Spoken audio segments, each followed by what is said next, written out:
Hello, Gwenters, and welcome to a Squirrel Saturday. I'm so glad Scoia'tael has found its way back. I don't think it's quite meta yet, but I'm happy to see Harmony back. We'll be doing some videos on that later, but I really wanted to get into this Nature's Gift, this new leader ability, replacing the old Echo. Now it's at it'll come to me. But the old one that allowed you to replay a nature card from your graveyard, that's no longer. Now we have Nature's Gift, has Symbiosis. Symbiosis, whenever you play a nature card, spawn a wandering treant in a random allied row and set its power equal to the number of units / leader with Symbiosis you control. So this does count as an additional Symbiosis proc. Think of it a little bit like my organic removal deck. Whenever you play an organic card, it spawns a drone. This time, it spawns a treant, but it's boosted by the number of other Symbiosis units we have out here. And if you just take a quick stroll through the lane of happiness, you will notice we're running one Dune Canal Guardian. You could run two. They're pretty good. I do like them. Here, though, we are focusing on Hamadryads. I find they have more value with this deck, a little bit more synergy. And the maximum number of specials, you could mix things up, go a little bit different. Probably like you could remove Gord if you wanted to. Honestly, he gets some good play, but he's not superiorly necessary. If you did that, I'd add in another Sage. And then Saskia, it's just a little too slow. I wish they would make her better. I mean, the most points you ever get out of any of these cards is 10. 5 plus 3 plus damage is 10 points. And it's random, so you don't even have a good chance of it hitting someone you want. Rowdy Dwarf, her 5 plus 2 plus this 3 boost to 10 total. And then Young Dryad 2, Vitality 3. I do think the Dryad is the most synergy. Although I will say Dead Eyes with Vernozeal is an interesting prospect, still not great. Another thought I had, and I've tried this deck several ways, it just kind of depends who you get queued against. And I think I'd like to see this get a little bit more massaged, but we're actually running Elias in here right now just because I had added him in. But Elias, you can play Destroy that 1-point Treant, spawn 2 Dead Eyes. He's then playing for 12 points. Just a really good cadence play, I'm finding. Obviously, you guys can do whatever it is that you find to be best. But I was noticing this deck just struggled with tempo unless you have Ethne, and so that's why I'm running Elias. He always plays for 12 points minus however many the unit is that you killed. But if it's carrying a poison, it's going to die anyway. If it's bleeding and going to die, it's going to die anyway. So you might as well use him. But that 1-point Treant yielding an 11-point play with 2 other cards I find to be pretty useful. But again, I think there's lots of ways you could play this, lots of different ways you could think about it. Personally, I'm not a huge fan of Great Oak. I find people bleed for it and can take advantage of it too often. When you have used it or don't use it, you either overshoot or they destroy it. So not my personal preference, but others may find better use out of it. Let's just jump into a game, show you a little bit how this works. This deck is very good on red coin because it is running so much removal. 2 Nature's Rebukes being 5-point removals, and then Forest Protector giving you yet another removal. I think the one downside for Scoia'tael outside of the Harmony deck is there's not a lot of engines. I had just shot a video. We did win, actually. My son is just screaming through the whole thing, so we're reshooting it. But I played against the Symbiosis deck and had really good outcomes in the mirror. Here we have Isengrim's Council of Hand, so I'm going to go ahead and put Gord back as we can target him pretty successfully. Right now it's just a 50-50 with Isengrim's, but if we get this narrowed down a little bit more, it might even be better.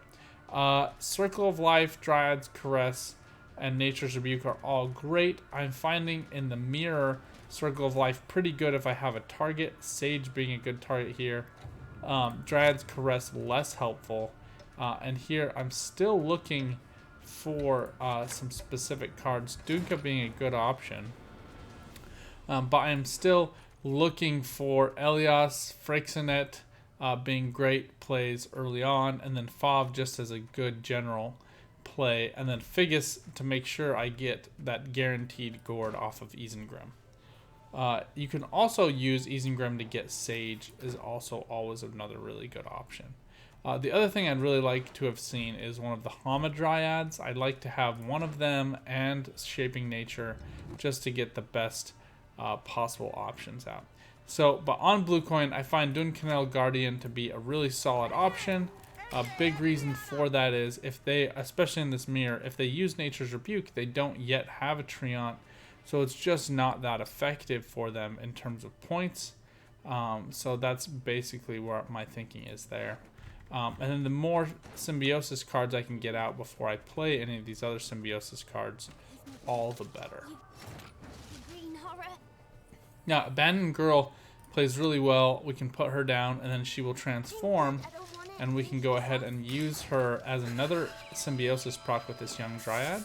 The Young Dryad will also sit at 4 points because it maintains her points. You don't want to flip her if you have used Vitality on her, though. The Vitality will disappear.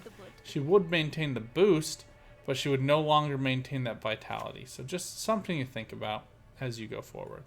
Now, whenever you're putting out these Hamadryads, you want to ensure that you are putting down one of your leader abilities onto them, this being a very poor play by our opponent. Here, I do not mind spending to use this Nature's Rebuke on this Hamadryad. It just represents too much point potential for our opponent. And here, I think we're going to go ahead and use Lampjin and sit pretty here. Keep this Duncanel Guardian threatening. The other reason we had this Duncanel Guardian in mirror is to threaten that Hamadryad. That's why he didn't use the boost most likely. But we do just want to go ahead and get rid of that Hamadryad, as again, she represents so many points for our opponent. Now, Dunka is pretty good in a long round, as she can boost up your own units. I would say you kind of have to be a little bit more careful with her in a short round, as you miss so many of those boosts, and she is so vulnerable to that 5-point removal, so just something to keep in mind. But we do also really like these Circle of Lives, just because they can get rid of these other cards. So here, I'm actually thinking about using Call of the Forest, since we have Ethne in hand, to grab Fav.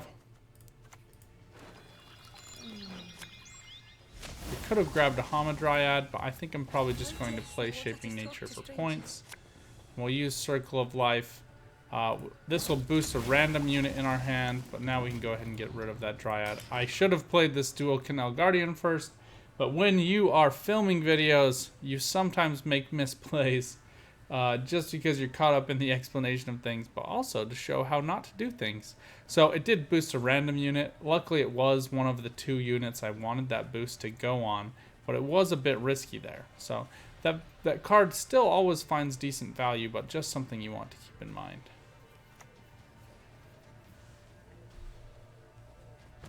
Here, Forest Protector, looking for that Circle of Life. Not a great play for a Forest Protector in my personal opinion. I think it just misses out on a lot of value. And here, we're going to go ahead, play this down, and we're going to actually boost the unit by 5 and give it 5 Vitality. I just find that has the most points and upside point potential of 10 points. It's also just kind of a general passive engine that I find effective. Dryad's Crest does purify units, but it does not purify enemy units, and you certainly wouldn't want to boost them and give them Vitality. So just something that works as a good heads-up play.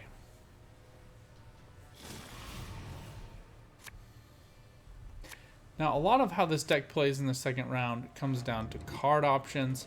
Here, I don't love Dryad's Caress, especially since we already have Shaping Nature. I think some of these other cards are decent options.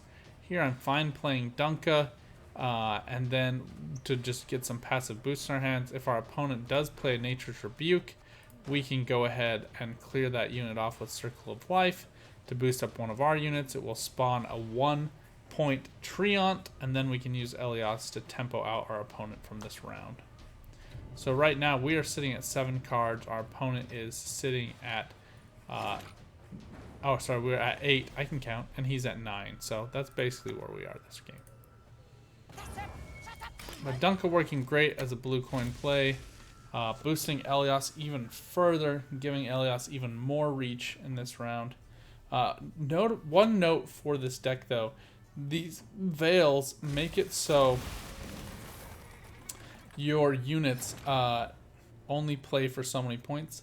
Now here, I actually like this Sage play. We actually are going to probably play a few different cards. The question is when you want to use him. Sage is also just a very good passive engine in the mirror going forward. But here I'm thinking we're probably going to end up playing a few cards, not a ton, but a few cards, just to go ahead and get a leg up on our opponent.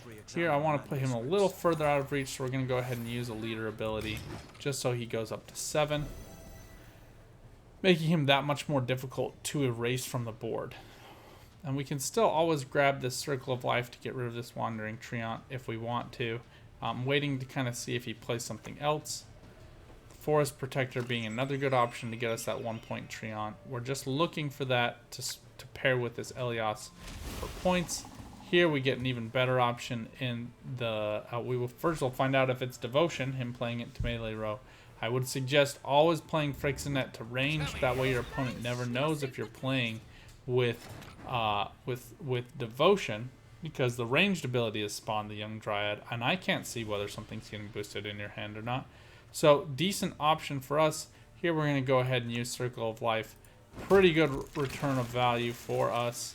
And I think we're going to just go ahead and boost up Ethne to show why you don't want to boost up Ethne.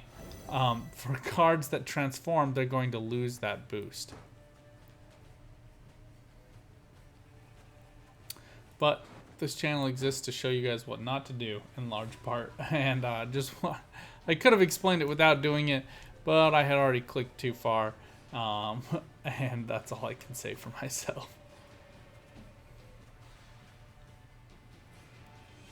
Their Dunka coming down at a hefty 7 points, making it impossible for my Forest Protector to just go ahead and remove. So here we're just going to play Elias as a great tempo play.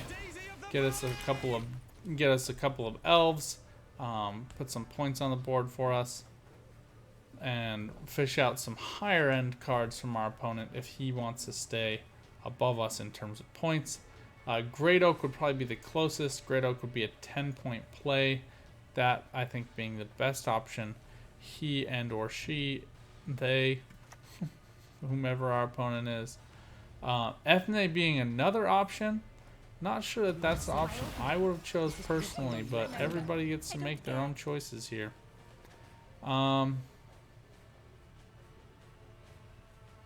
Our opponent now has 1, 2, 3... Oh, sorry. Ethne in the second round does not have Symbiosis. She really is the weakest in the second round of all the leaders, I think. 1, 2 procs here. We can go ahead and erase her, but we'd be boosting up our Ethne for no value, really. So here, I'm thinking we're probably just going to go ahead and pass. I don't want his Dunka to continue to feed him or her points. Although we'll be going down a card, I think we've maintained 2 of our most valuable cards, while our opponent has been bled of most of their best cards.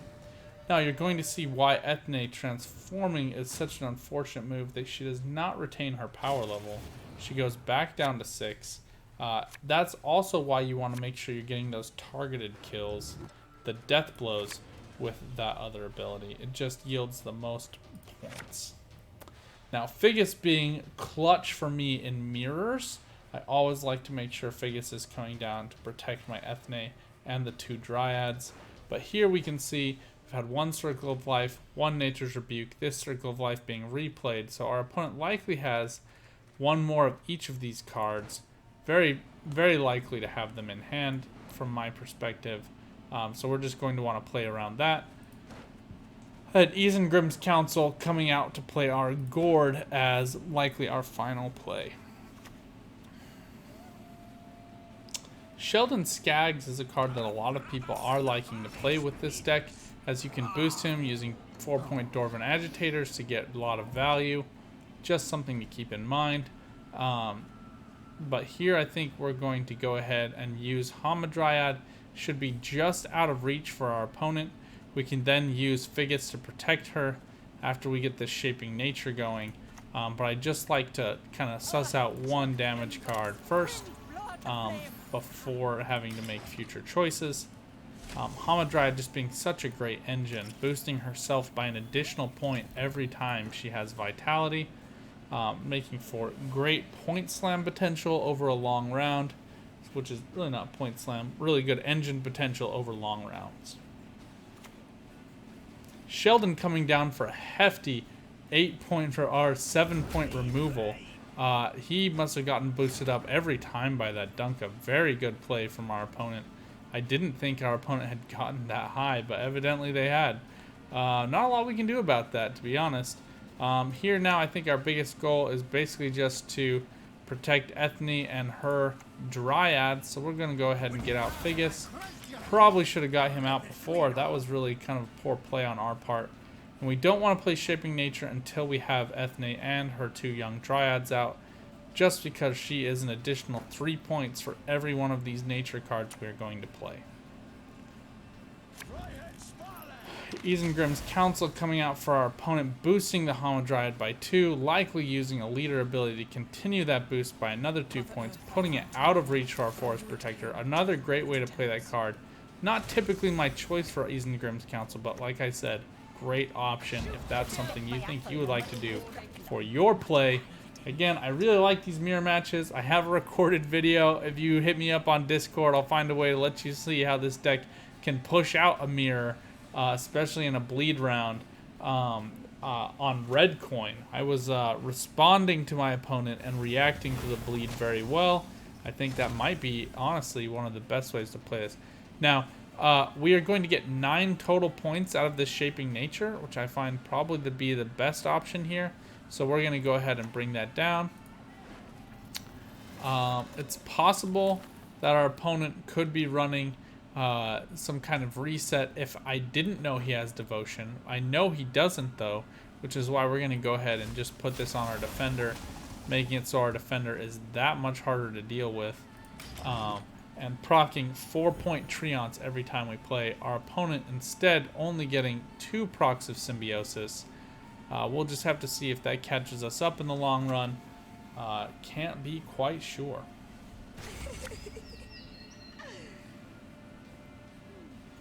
Dryad's Crest is a great option for Hamadryads. Some people liking to run just Dryad's Crest without having to worry about Shaping Nature. It is a good play if that's something that you are interested in doing. I think for us, we're waiting for the highest possible card to come with this Forest Protector. No cards in hand to boost, so we really do want a 5-point removal using Nature's Rebuke. Our opponent likely playing around that with great effect. So here we have 5 cards. We can play these 3 and Forest Protector all this row and still protect them. Looks like those Wandering Treants coming onto the wrong row here, though. And then next turn, we do want to make sure to use this Nature's Gift to boost up some units. I'm not worried about row damage. I highly doubt our opponent is running Teruvial. She just doesn't work that well in decks like these, but it is a possibility. That would be really damaging for us. I will also say you want to be careful with these row stacking. If you're trying to run Grey Oak, it can be a little bit tricky. Alright, we do have this boost on Fauve representing a 4-point removal for us. We're going to go ahead and take that to the bank and cash that check. Just representing a 11-point play for us. So really pretty good value. And then here we're just going to want to boost up something on this row. We'll just go ahead and pick one of these Rowdy Dwarves just to make sure they're getting boosted twice. And here, all coming down to Gord, hoping, praying, searching, feeling for him to be the best play possible. His Gord coming down at a hefty 11 points. I'm not sure we're going to have quite enough to pull it off, though we are tutoring out our Gord with Isengrim's Council. Our opponent missing Nature's Gift, needing to proc that to get maximum value. So if they lose by 1 point, I think they will likely be depressed. We are getting the 4-point proc plus a 14-point gourd, getting our vitalities. We are now up by 8 points. Our opponent out of vitality on the Hamadryad, likely going to see that come down. This Great Oak representing great point play from our opponent. 5-point damage and the boost, sealing the deal. Like I said, we probably didn't buy, not probably, I know I did not play that game as great as I could have. Boosting the wrong unit, first of all, that we should have played in the second round, but showing you guys why it's such a terrible idea. Let's jump into another game. I think we'll have a little bit more effectiveness here. This week has not been a week for the greatest plays. I do want to say I have some footage. We are doing more deck testing, but please hang around for Monday. I have a deck that is a total riot to play. I may end up just riding it to pro. It is a Skellige deck, so we will be seeing that on Massacre Mondays. Very different from what we've seen before.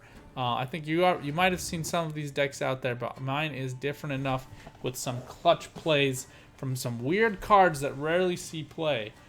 So very creative. So I hope you guys will stick around for that. So here, Shaping Nature, Hamadryad being great targets, Imprisonment being super nasty for us. So really here, just looking not for tempering.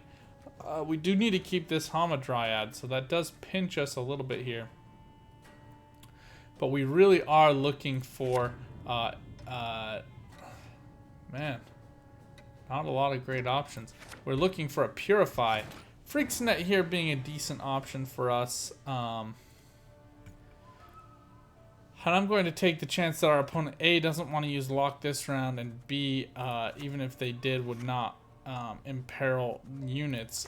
Here we have this 4-point Nilfgaard Guardian. I'd like to keep them around as options, so we're going to go ahead and play Freaksnet here, and then we're going to boost up Dunka as she represents greatest value with those boosts over time. Boosts onto Nilfgaard Guardian, Hamadryad, all being really great options going forward. And the locks are really effective on Hamadryads, I should say, because in order to use this Vitality, you cannot use Veil. That is one of the #1 reasons we're not running Crystal Skull here. This being a very poor play from our opponent. Freaksonet does not actually have any passive abilities. He's already boosted. He's already spawned this young Dryad. We are already getting the benefit of these Symbiosis plays. So not 100% sure what our opponent was thinking there. Dunka here representing, I think, our best value. Assassination could do some damage here, bring her down to 1 point. Either way, she's a 2-point removal. I'm not wanting to pop Magic Lamp yet, because I don't want my opponent to just be able to straight up remove it.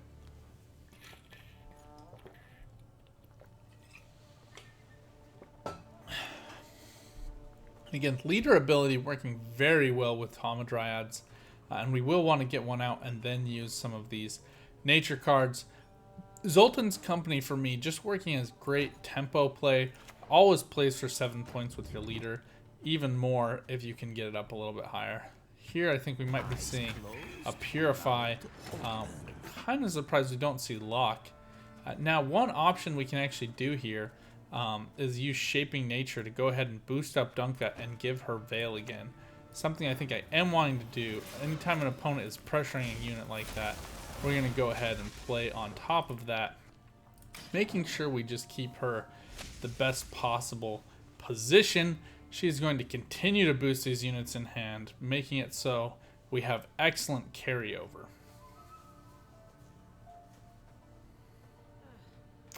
Now, Isengrims, as you saw, is great for Gord tutoring. Here we have 2 elves in Elias and Sage, and then we have 2 dwarves in Gord and Figgis. So there is some danger in playing like that, just something to stay aware of.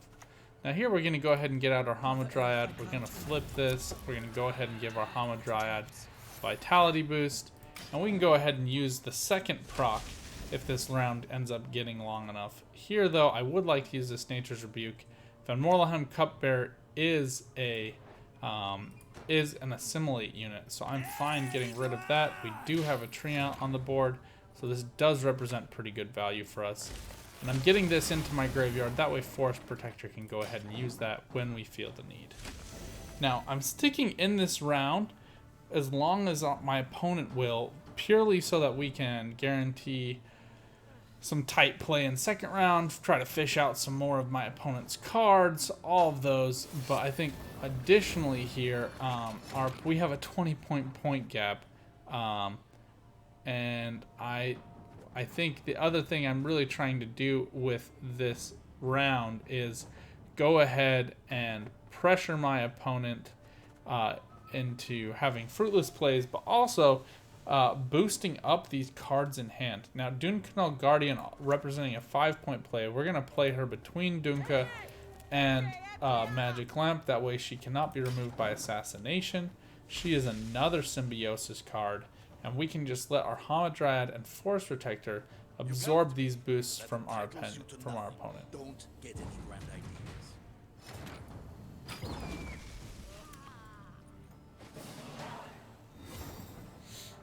Not sure what our opponent felt so hyper confident about there. I think maybe they were looking for a pass from us. We were up by 20 points. But Dune-Canal Guardian, though, coming out basically just to feed more points, funnel them to the correct units for us.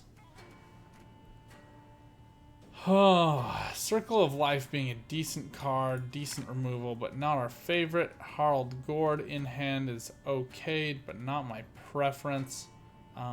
Here, I think we're probably just going to be playing Zoltan's Company, Maeda's Hamadryad. The blocks really can be so caustic against us. But the dwarves, all representing decent targets for Elias, so giving us some decent options here. Because we're missing this Purify, though, I think actually I'm probably going to save this Hamadryad. Instead, I'm thinking the best option here, just to go with Zoltan's Company. And use Elias to tempo out. Again, 7-point play being very good. Nilfgaard struggling to do multiple removals.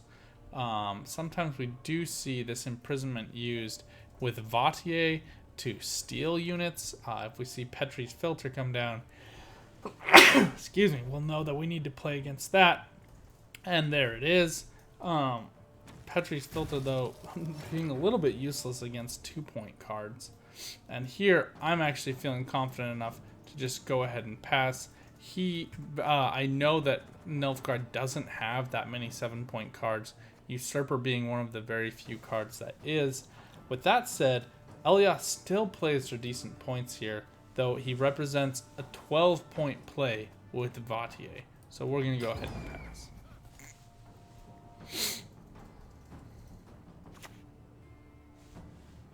Philippe not being my favorite option, although he will do some damage here.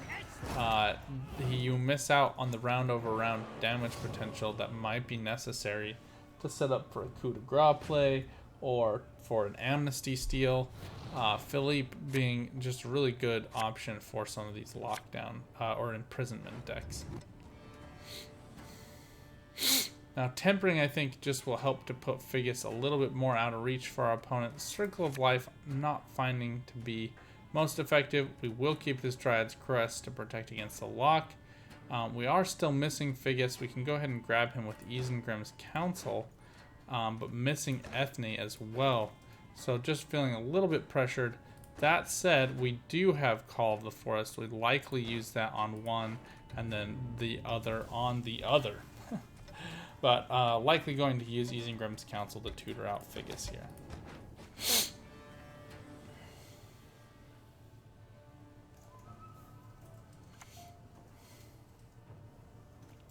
Then for me, Forest Protector, removing this Thirsty Dame stands as a really good option. Thirsty Dame often representing such high point value for our opponent. This also procs one of our Treants. Granted, it could have been higher if we had more Symbiosis. But here I think we're in a decent place. We don't see a Petri's Filter set up. We also can try to get out one of these poisons onto this 9-point card and either purify it or, more likely, hide it behind a defender. Vincent likely serving as the greatest threat to us. Master of Disguise working pretty well with this leader as just a kind of a general passive engine. Not my favorite, but certainly not the worst. Here, though, I think we will go ahead and use Elias on this row just to kind of force out our opponent's cards. I want to see more of what they have. I do not want to play directly into a Vincent with a defender.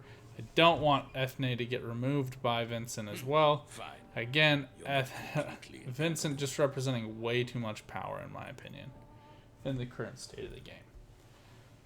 The move from 5 to 3 points, I guess, makes sense on some context, but the fact that he is now dropped in provision cost makes him easier to include. He still gets the aristocrat proc with Thirsty with the ball, which is, in my opinion, the best of all of the scenarios, representing clear removal, no questions asked. All but a little bit problematic for us in that it's setting up these locks. We do still have one more lock here.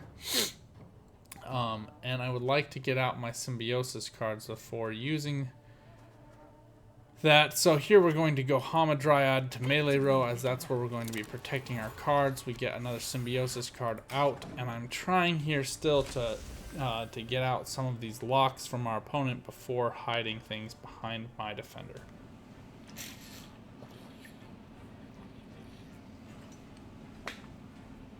Would not surprise me to see a Vincent come down. Endless locks, even relying on Derogate Vol for a lock. Seems a little bit odd to me, but hey, you know, we all gotta make our choices. Yeah, here I think Ethne is actually one of our, probably the better option. We'll put Fav on range throw as we don't really need her. Just wanting to make sure each of these nature cards procs the highest, most powerful Treant. So we'll go with Ethne here for melee row. Again, just kind of tricking our opponent into thinking that we don't have this defender, trying to get them to use up their poisons, use up their locks. We're both kind of playing around each other at this point. Our opponent also wanting to see our Dryad's Caress come out, I'm guessing. The kitchen presents its finest yet. These doomed and veiled statuses giving a lot of value to Alba Armored Cavalry. Obviously here this is our 1 Purify. That said, I'm thinking it's actually probably one of our better options. Man. Or maybe not.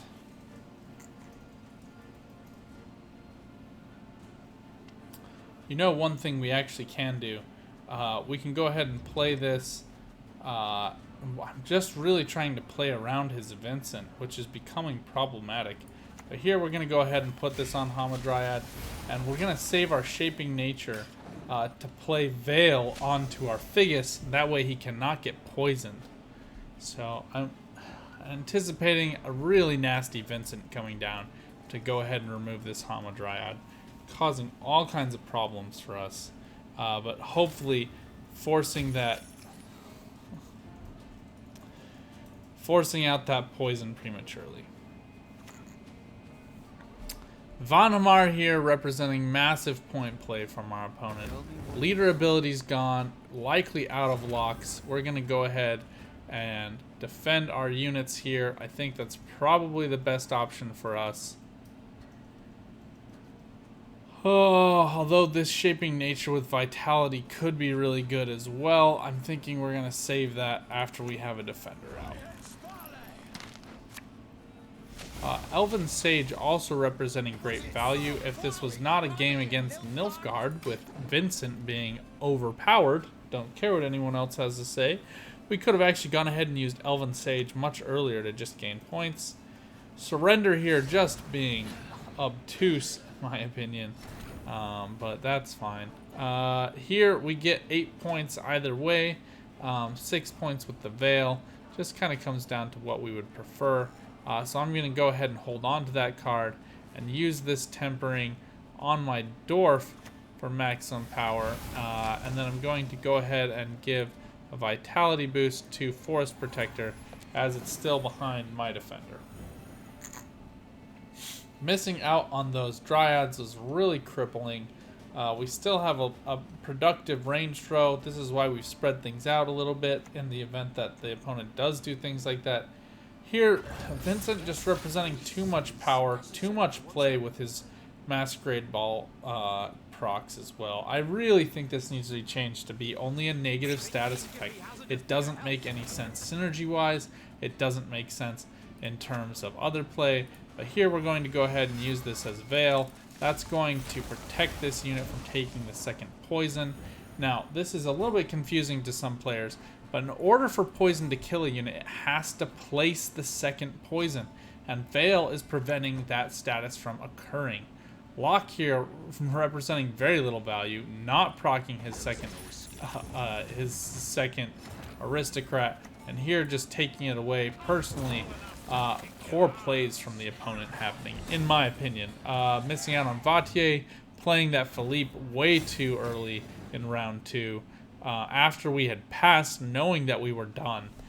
Just missing out on a lot of engine power that he could have really punished us with in second round. Granted, we could have removed him, but only once. He could see that our nature rebukes were gone. So just very puzzling decisions from our opponent. Could have played really well. Vincent representing too much power against these veiled leaders as well. I think the ability for Vincent to just go ahead and remove Ethne is pretty ridiculous for a nameless character in the lore, when Geralt can't do it, Ciri can't do it, Yen can't do it unless you have Yen's Invocation, which for some reason is only a Nilfgaardian card.